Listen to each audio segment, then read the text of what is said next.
I'm doing this one with hot cocoa.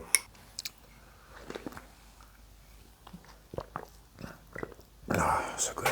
So finding your passion is kind of weird, because your passion is the thing that you do even when you don't get paid to do it. It's the thing that you can't get enough of, that you do no matter what. So it's basically just you. So looking for your passion is like looking for yourself, but you're right here, so what are you looking for? So I want to tell you guys a little story about how I came to be a YouTuber, even though I'm still really small at this point, but how I ended up with this decision and then trying to follow this path. And it all started when I was struggling with my music studies, really. I was in the third year of the conservatory and I was wondering, why on earth do I hate working? I just want to escape constantly. So for example, I was playing a lot of video games, like way too much. And in the first and second year of my conservatory studies, I just went for it. I just worked and worked and worked. I remember getting up at 7, giving myself time to 8 o'clock to just relax, hang out. And from 8 in the morning until 10 in the evening, I would just constantly be working, studying, figuring out things by ear, notating stuff, practicing things, writing, nothing but work and study. And then from 10 p.m. to 11 p.m. I would relax again, and from 11 p.m. to 7 in the morning I would have 8 hours of sleep. And that was my day for months, for 1.5 years even, except for the summer. And even in the summer I didn't only relax. I ended up making this program for myself where I would, like practice bass for half an hour and practice guitar for an hour and write a song or at least work on the song I'm writing. And I would have these hours in the day where I would just study and work. So I never had time off. And I thought maybe that's the problem. I also need time off because you need to recharge in order to be able to work. And yes, that's true. But that wasn't everything. So in my particular case, I ended up going for a psychedelic, which is legal in the Netherlands. Just to be clear, and I don't promote it, but I'm just telling the story of what actually happened. And for the first time I did it all by myself because I wanted to think about my life and what is it I'm doing. And so I decided to just drop everything. Forget about anything that I told myself I needed to do. What is it I want to do? How do I want to spend my life?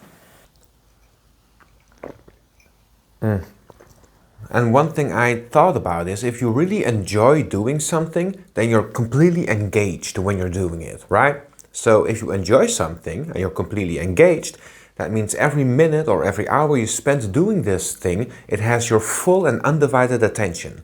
So if you do it a lot, then you're doing a lot of what you enjoy and you're doing it completely engaged, so you're getting much better at it.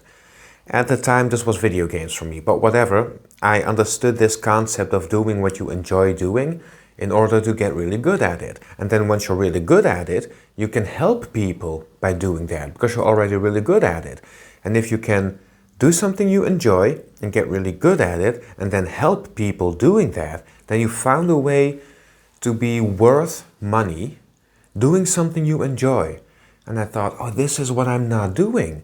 This is what I'm forgetting. I'm telling myself I ought to do certain things instead of doing what I actually want to do. And so I went back to my life and I looked back at my life and I figured, well, whenever my musician friends come over, I just can't stop talking about music theory. Because what I love to do is to try and understand things, learn new things and try and understand them so deeply that I can explain them really well, at least my attempt to do so. I'm not saying I'm that great at it, but I enjoy this pursuit of trying to understand things and explaining them well. So I figured, well, I already have all this knowledge and all these skills in regards to music and music theory. Why not take this aspect of myself and apply it to music and music theory? And I noticed that when I'm teaching music, I just enjoyed it way more than performing music. It wasn't about the performance anymore. I still enjoy playing for myself, but that's just for myself as a hobby. What I really enjoy is explaining how all this stuff works to you guys or to my students or to my friends or anyone. So this is what I ended up doing, and it actually landed me a job at the conservatory I studied at as a music theory professor because I enjoyed it so much, and I still do. But it's not everything, because the hard core of who I am is someone who tries to understand things, learn them and try to understand them in such a way that I can explain them to others. That's what I enjoy doing. Okay, cut back to a few years later to last October. I had a really rough time in the year prior. I really wasn't doing well, and I was trying to get my life back on track. And in September, the school year started again, and I started working again. And I thought, okay, first let's just get accustomed to working normally again. And so we did that in September. And then in October, I thought, well, I've got my work now. We need to start building this life. Let's go. So I was looking for more work. And I had two friends come over, and one of them was complaining constantly and heavily about the job he has that he hates and he just wants to run away from. And it was teaching music to high schoolers or mid-school, high school. I guess in the American system this will be mid-school. We're talking about kids aged 11 to 14. So I thought, well, he hates it, and that's perfectly reasonable. Maybe it's not his thing, and maybe he wasn't educated in being an educator. But I thought maybe this is my thing.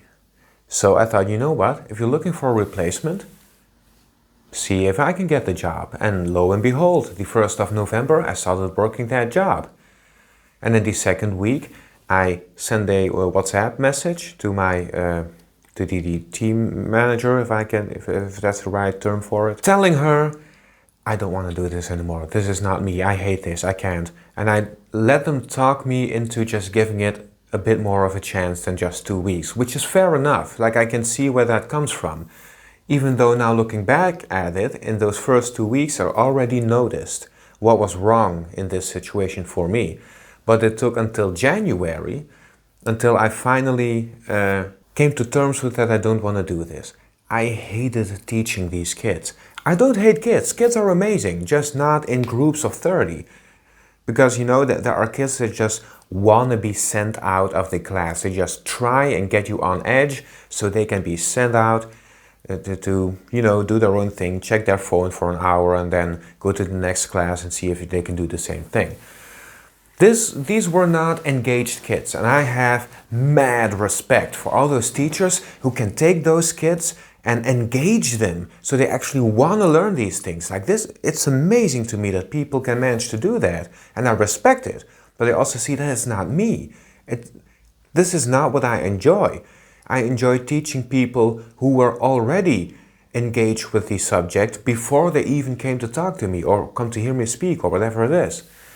So this was a big difference for me between the conservatory and mid-school. In the conservatory, there are students that want to learn music. They want to nail this stuff. So they're already pretty engaged, at least most of them.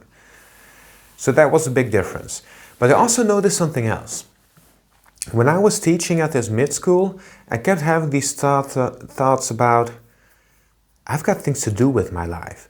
And whatever my specific set of talents is, because we all have our own talents, but whatever my specific set of talents is, can be applied to the world in some way that's meaningful to other people, right?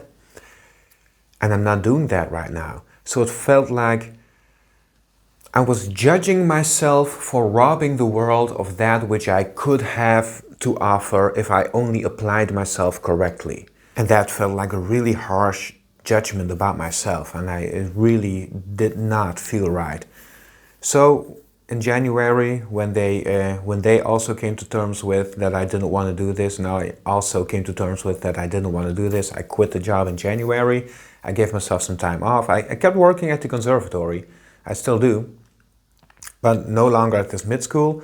And I gave myself just some time off to recalibrate, I had a conversation with a good friend of mine, and he said, well, you can tell yourself that you really want to do all sorts of things, but are you actually going to do them? I mean, you didn't do them before you had this job. Why would you do them now? And that's a really valid argument, and he wasn't being harsh about this at all. It was just honest, curious inquiry into why I want to quit that job and do something else.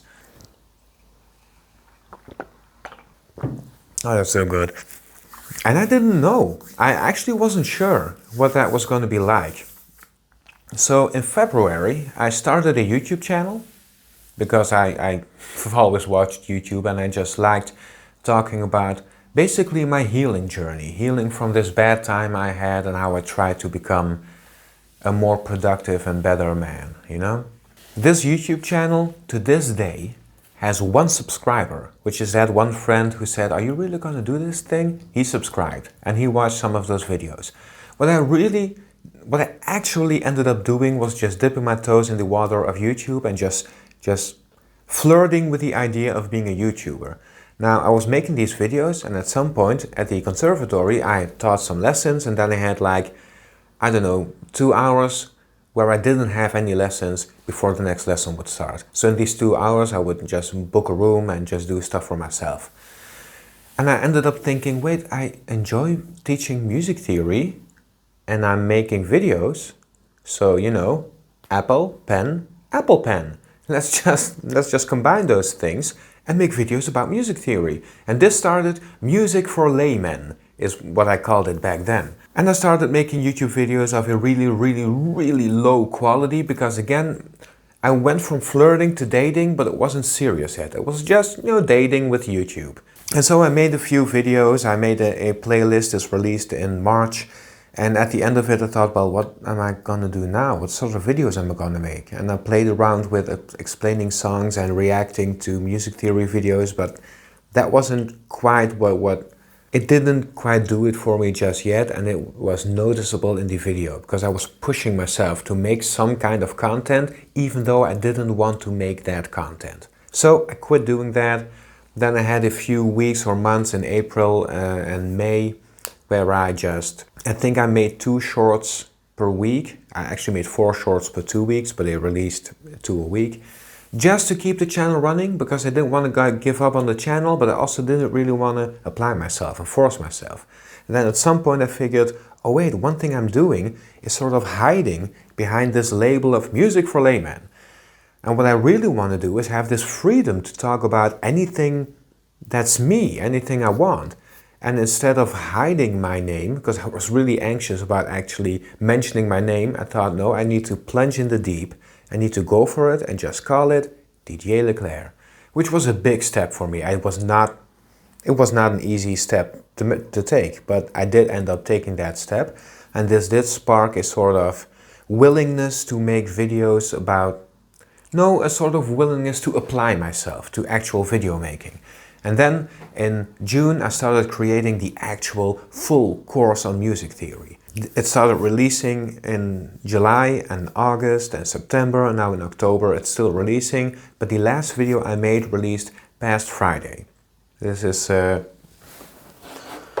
October 18th, 2024. That was the last video I released. And I've noticed during these last 2 or 3 weeks, I'm not feeling it anymore. I'm just not feeling it, and I'm pushing myself to keep doing something I don't really enjoy doing. And there's this sort of fear behind it.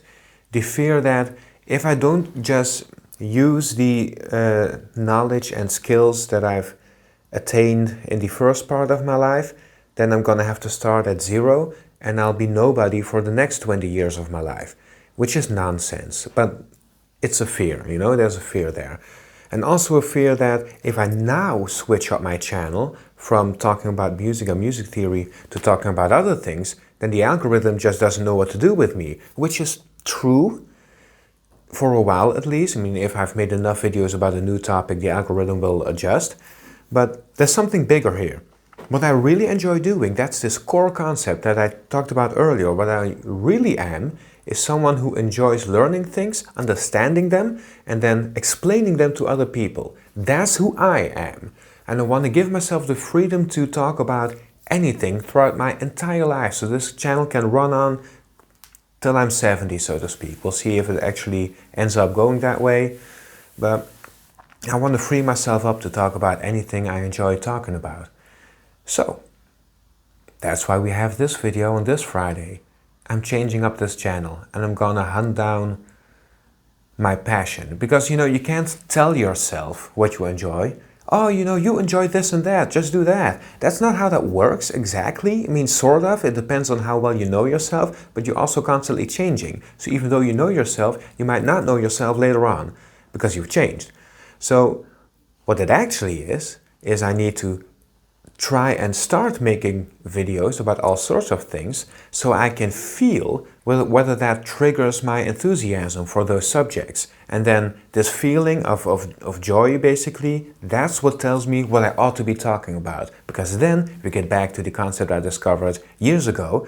If I actually enjoy it, I'm fully engaged. And if I'm fully engaged, I apply all my energy, all my attention, all this focus to this one thing, and the end product will end up being better, and it will be something I enjoy that's better. And then hopefully that means that it's better will mean that it's better for you as well, that viewers will enjoy the content more. I don't think this video is necessarily that, it's just one step in the process, but this is where I am right now as a YouTuber.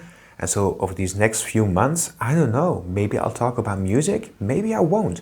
Good chance I won't, but maybe I will. I just don't know. I'm freeing myself up to make videos about anything and to just be me on YouTube, for better or for worse. So I'd love to hear what you guys think. I think, because it might be really harsh, but even then I'll survive, so just be honest, I'll manage, and I'll see you guys these next few weeks or months. Ciao.